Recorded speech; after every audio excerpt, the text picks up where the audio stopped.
And I use that myself more often than not, because that's what I learned. There's going to be injuries even in a show business presentation, because these athletes are going hard. They're big and they're strong, and they don't have any stuntmen. So it's bound to be an issue, an injury here, there, and yon. And so, that was Cowboy's deal. He's got to learn to be tough. He's got to learn to listen. He's got to learn to fucking duck. Right. So that was kind of how Cowboy, he had concerns, but not enough to take Doc sitting down and pay him while he was off. You're going to want money. You got to go earn it.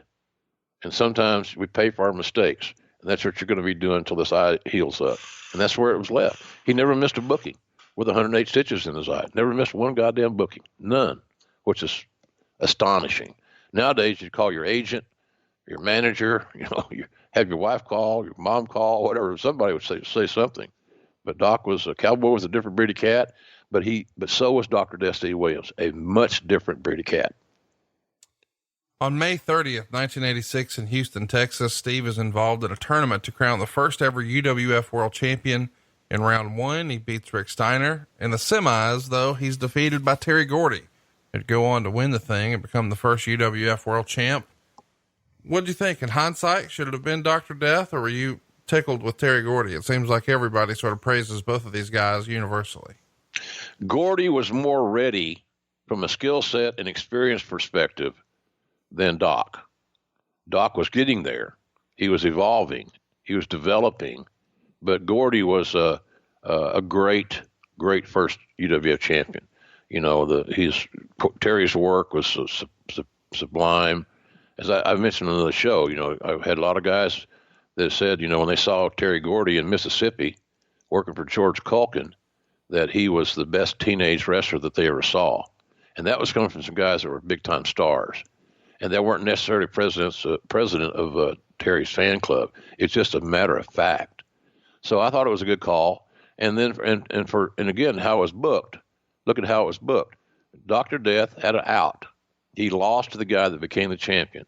But during their match together, there were many opportunities for Doc to win the match via false finishes, et cetera, but he just came up a little bit short through hook or crook.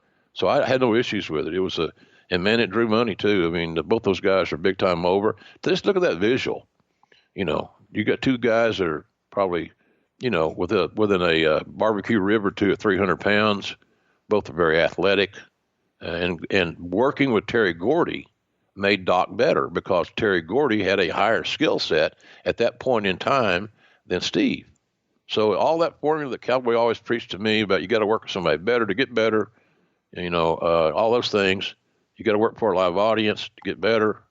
It was all in place. The same philosophy of blocking and tackling that you teach to a football player. Solid fundamentals. But I liked the choice of it. And Terry had, and to be honest with you, Terry Gordy had a lot more personality. Doc was not blessed with great outgoing personality. He was he was just a good old boy.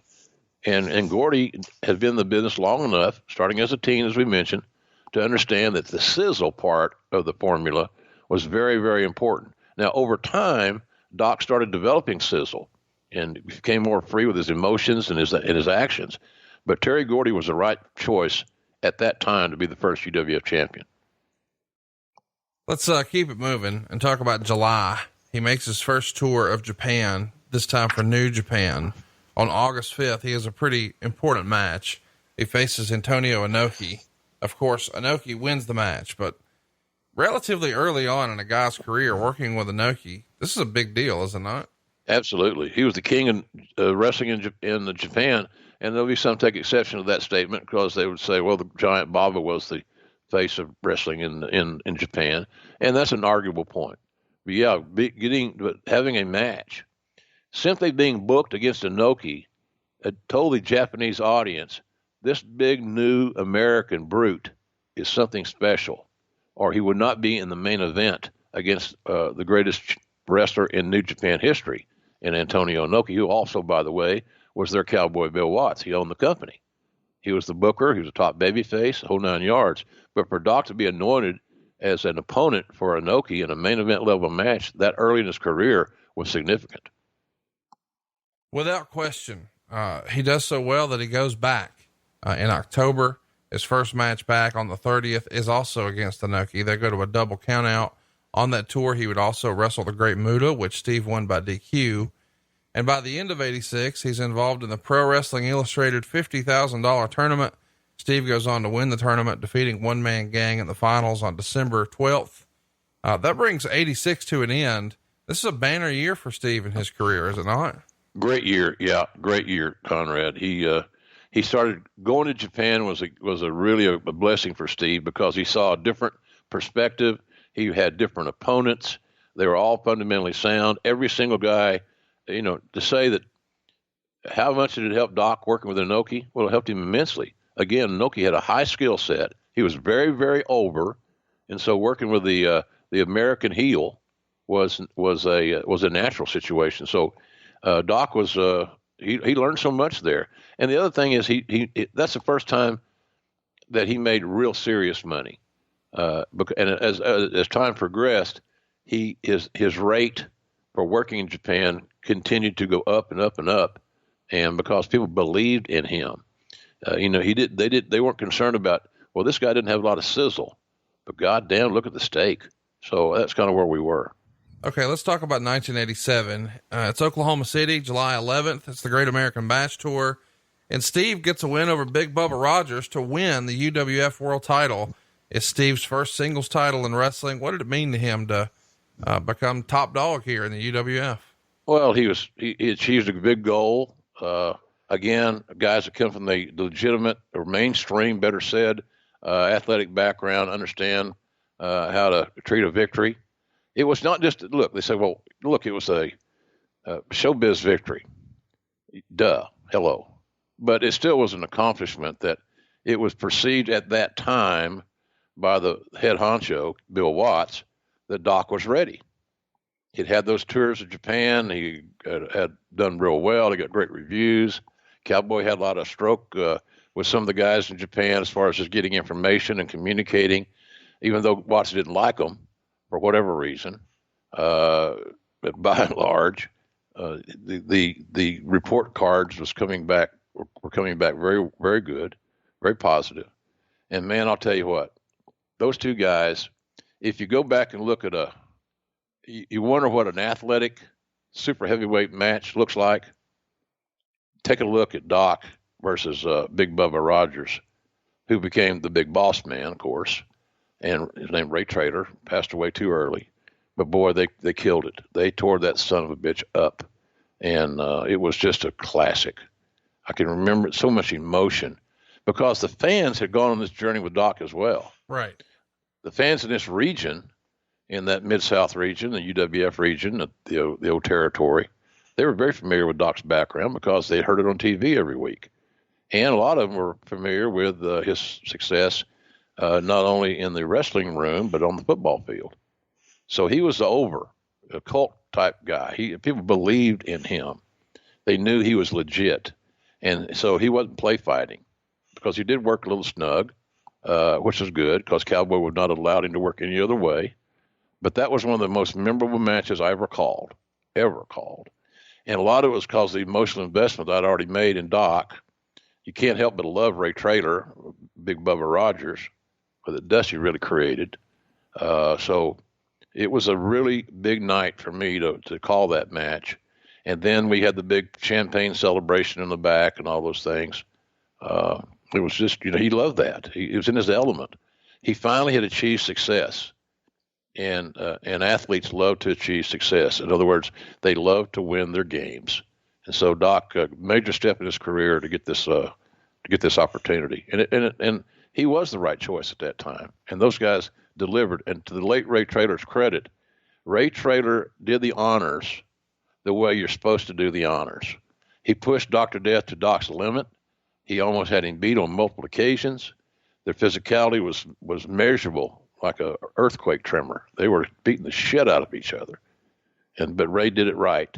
So when Doc won, he really beat somebody of significance that was an imposing challenger. that had the opportunity, had it gone just a little bit different here, there, or yon, that Ray Traylor would have won that match. So it was perfectly executed, great booking, great execution by the guys. And the nice thing about that is that in that era, you didn't go to the ring in the afternoon and walk through your match with somebody. That fucking never happened. So they called it in the ring. They knew basically what they wanted to do, and of course Doc was smart enough to let Ray call the match, and because Ray had the most experience. So it was a very memorable night, and I can't encourage people enough to check that out. If you want to see two heavyweights, how do they do it? How did one guy make the other? And how did the match end up? How did you feel when the match was over?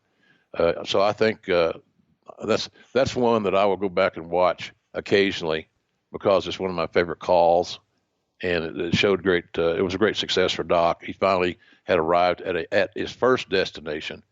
Not that there would be others, there would be, but that was his first stop off into being the top guy. He would successfully defend that title at Starrcade 87, picking up a win over Barry Windham.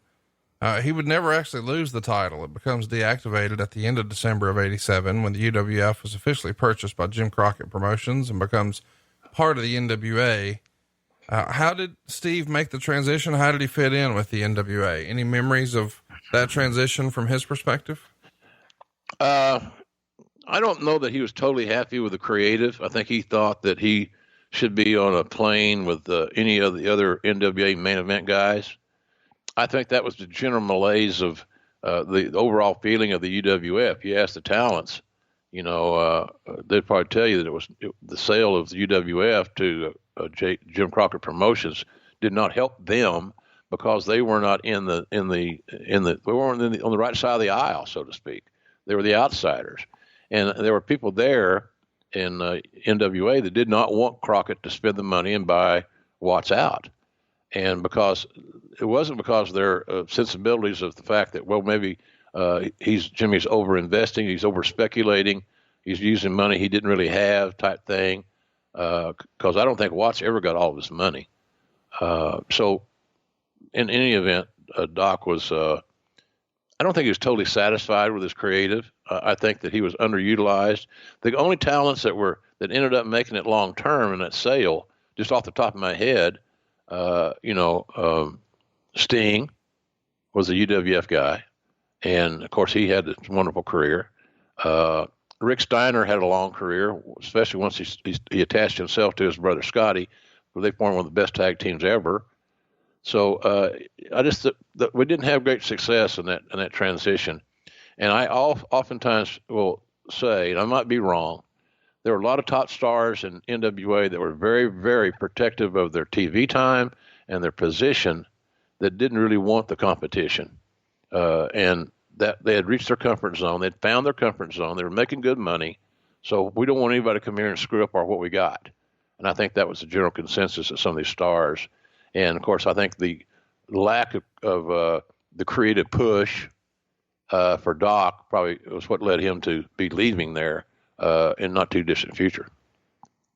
Let's also mention that he does get a title shot in May of 88. It's his first one for the NWA world title. He's going to challenge Ric Flair. Steve gets a win by DQ. They'd wrestle twice more over the next 4 days, with Steve winning the other two matches also by DQ. It feels like a natural thing to me. Let's take the UWF champion and make him, go belt for belt with the NWA champion. Of course, they go a different direction. What did you think of the matches and the chemistry that he had with Flair? Well, it was great, and different opponent for Rick. Rick could make anybody look better than they actually were, but they had good chemistry. That could have been a long-term program in my estimation. And things like that was the catalyst of trying to hire Doc to come to WWE to have a one-off program with Austin that never materialized, thanks to the brawl for it all. But it was it's hard to have a bad match with Nate. So I'd love to see those matches. I'd love to and maybe you think they're on YouTube or something? Yeah, they may be out there somewhere. I just know in this era, he's wrestling a lot of times in tag matches against the Horsemen, oftentimes with Sting. It feels like he's right in the conversation. He challenges Mike Rotunda for the TV title many times. But then in 88, we'd also see him turn heel and join the Varsity Club along with